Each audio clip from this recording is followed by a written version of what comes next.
Good evening, friends. Welcome to the daily answer writing. Today, it got delayed because I had another class today till 10 p.m.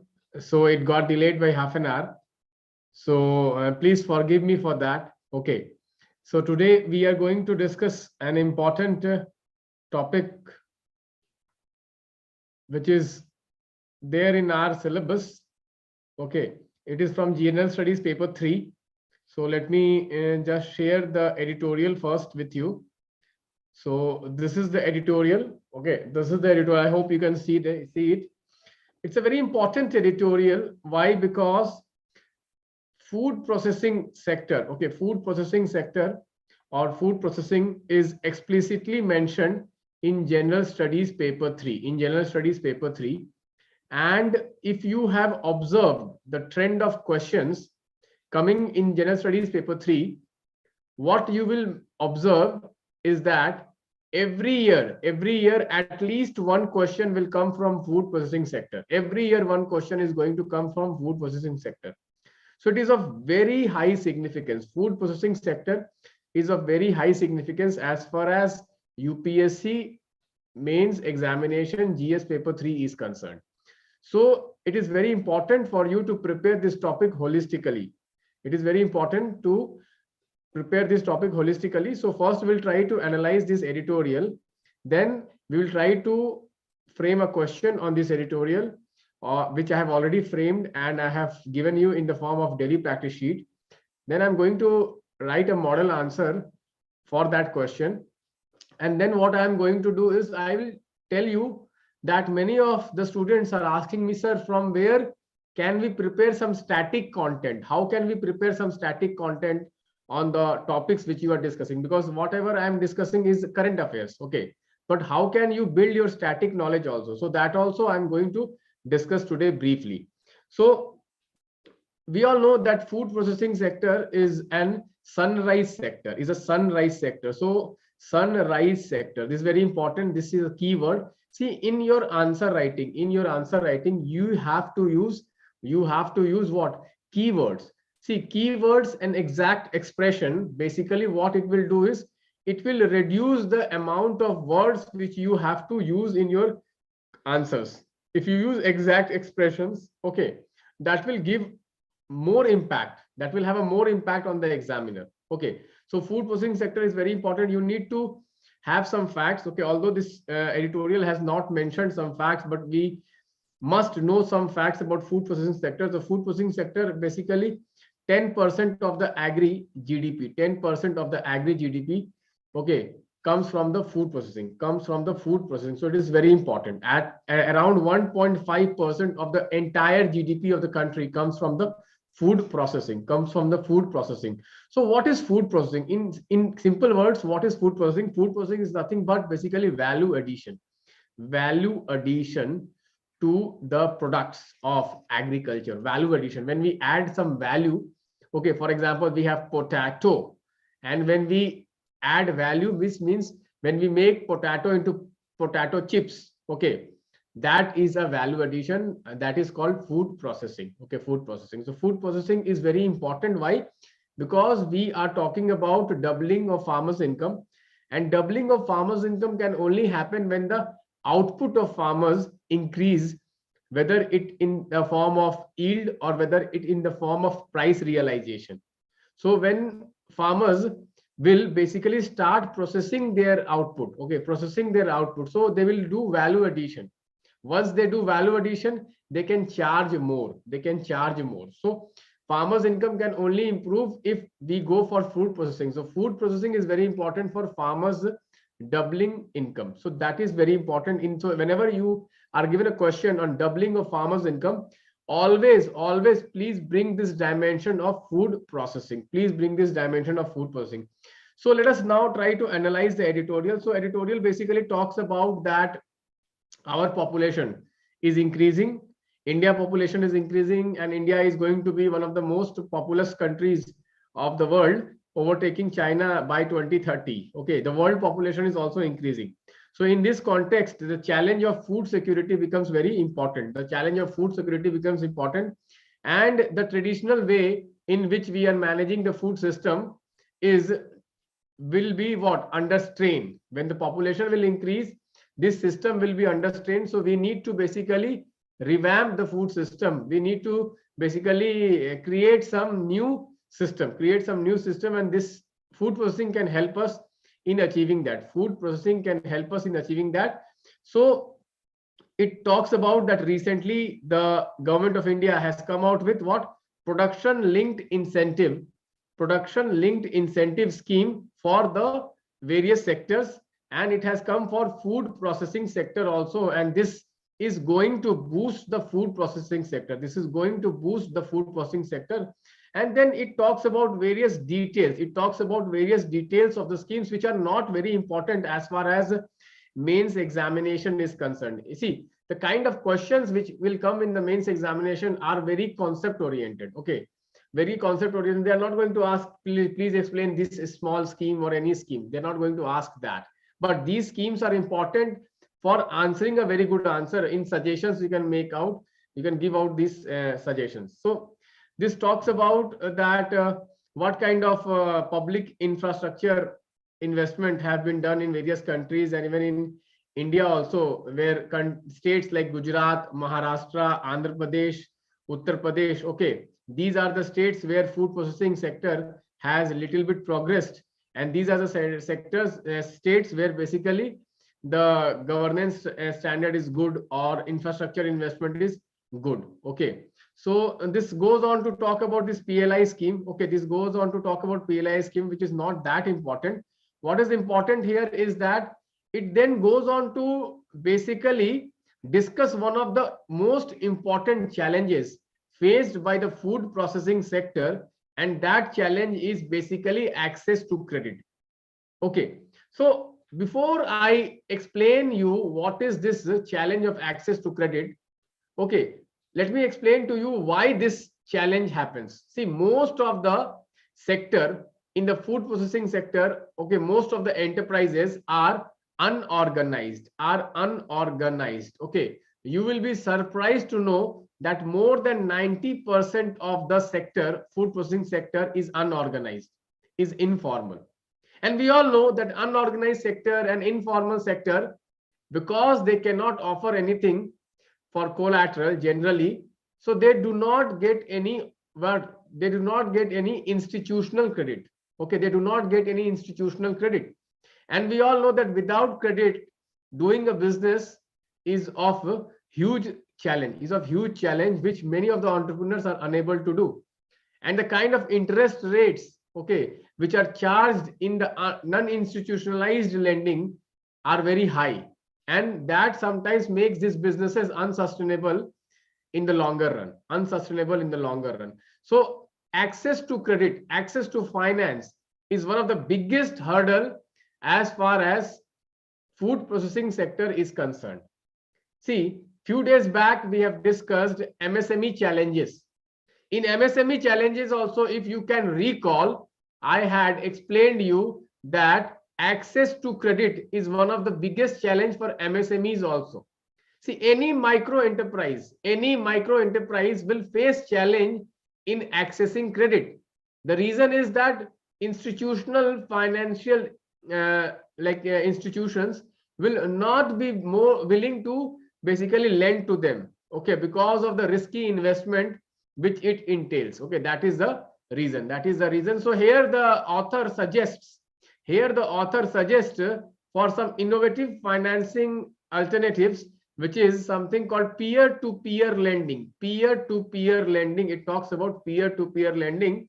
And then it also talks about various recent schemes of the government of India, like Mudra Bank, okay, where we are giving credit to small and micro enterprises. Okay, so this it talks about. Then it also talks about various initiatives on the front of taxation, various incentive in the front of taxations, or on the front of exports, various incentives which are given. Okay, and in the end, basically the author says that what we have to do is we have to come out with an efficient food value chain. See, food value chain means, see, farmers produce food, then this food is processed, then that food is packed, and then it goes to the retail shops, and from the retail shops it goes to the consumers, and then it goes to the plate of the consumer. Okay, so this is the entire, if you see the entire food value chain, we need to basically revamp it, we need to re-innovate it. Okay, another interesting point which the author makes about the nutri cereals and functional cereals, and functional crops. Now the trend is towards nutri cereals, so this is a great opportunity for investment in the food processing sector it talks about. Okay, so obviously, see, whenever the economy is not doing good, so sunrise sectors are seen as rays of hope. So in this context also, food processing sector is very important to boost the economy, Now let me just show you the question which I have framed. Let me just show you. Okay, with your permission, let me just show you the question which I have framed today. So I found this article out of all the articles today. This article has a lot of relevance to the syllabus, of the UPSC. Therefore, I have framed three questions. They have framed two questions on the topic. The first question is, can India become the leader in the food processing sector? Discuss favorable factors. The question says, can India become leader in food processing sector? Discuss favorable factors. Okay, so let us see what kind of favorable factors. Okay, so how to write this answer? First, you have to write an introduction. I told you, introduction of food processing. One way of introducing is that food processing is a sunrise sector of the Indian economy. Okay, it contributes 1.5 or 1.6% of the entire GDP and more than 11% of the agri GDP. In this context, food processing becomes very vital for the health of the Indian economy and for the growth prospects of the Indian economy. Okay, then you can just give a full stop. And then the question says, can India become the food processing sector leader? Okay, so then you can make a heading. Okay, can India become food processing leader in food processing? Okay, then you can write favorable factors. The first factor is what? Growing population. First factor is growing population. That is the first factor. The second factor is, what is the second factor? Can you think of a second factor? Growing urbanization. Okay, growing urbanization. Okay,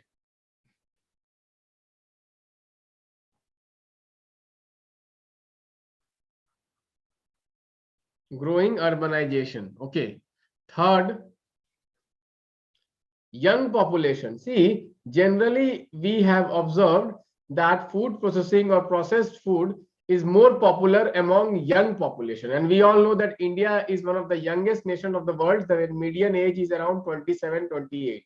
Okay, median age is around 28 years. So young population. Then what you can write is the food preferences. The food preferences are changing. Now people are more acceptable towards this food processed food.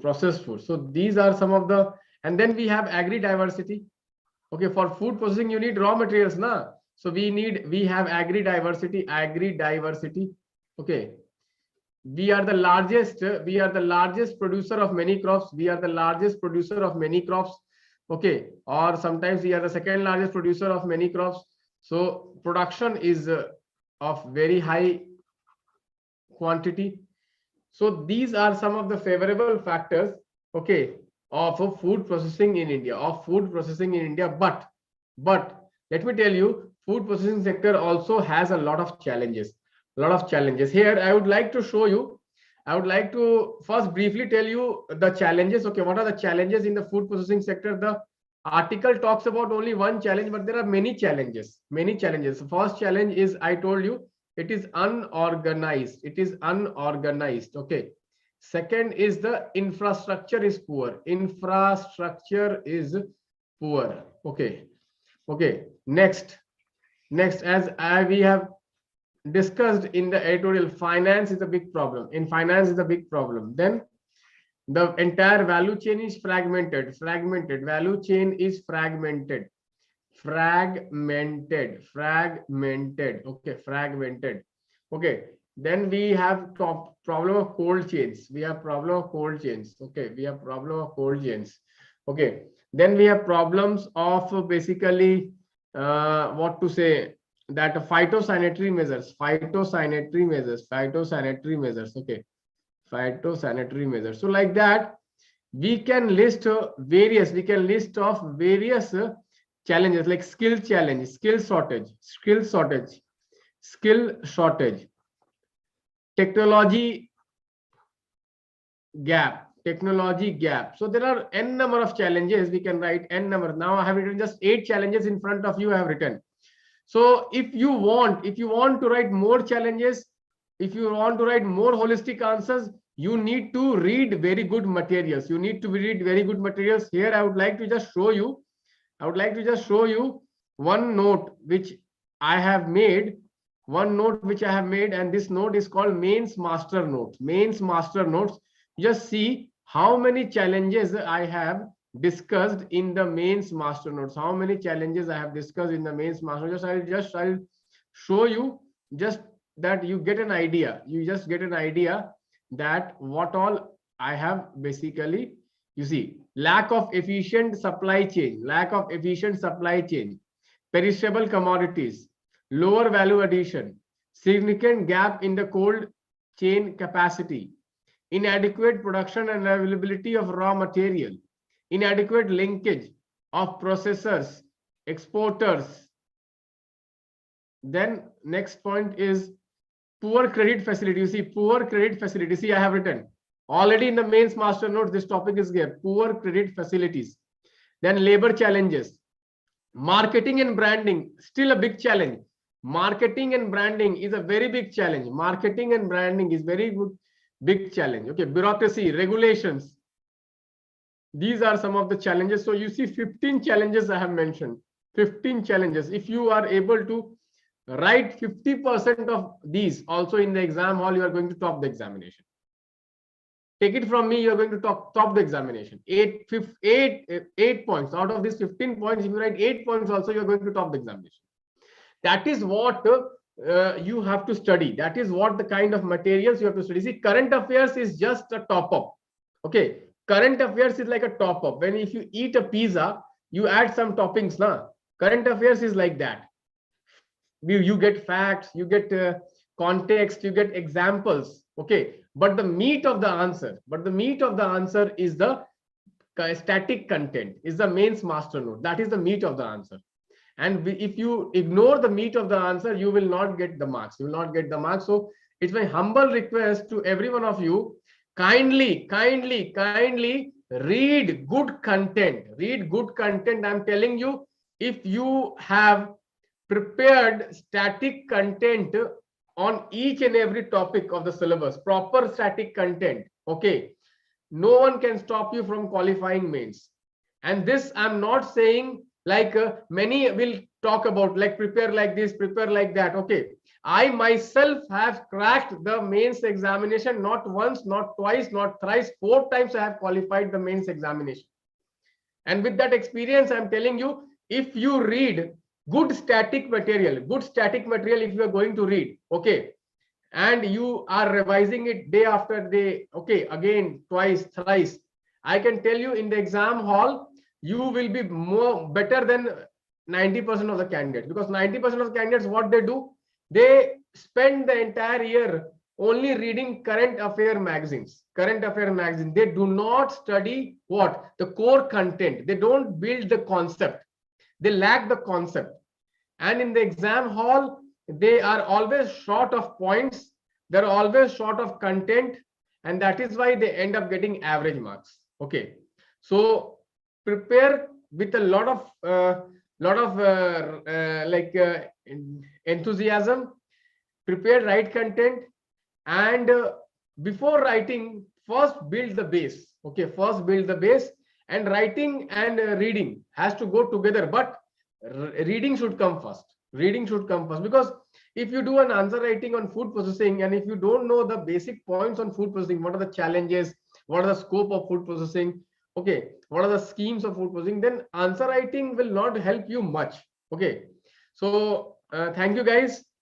I hope that discussion was useful. If you really like the discussion, please give me a thumbs up. Please give me a thumbs up. Okay, because once you give me thumbs up, that motivates me. Today, see, I was busy throughout the day. I had classes till 10 p.m. But just for you, I have come at a short notice. I've come because I do not want you to basically let down. Okay, I do not want to let you down. Okay, so I came and I discussed this editorial.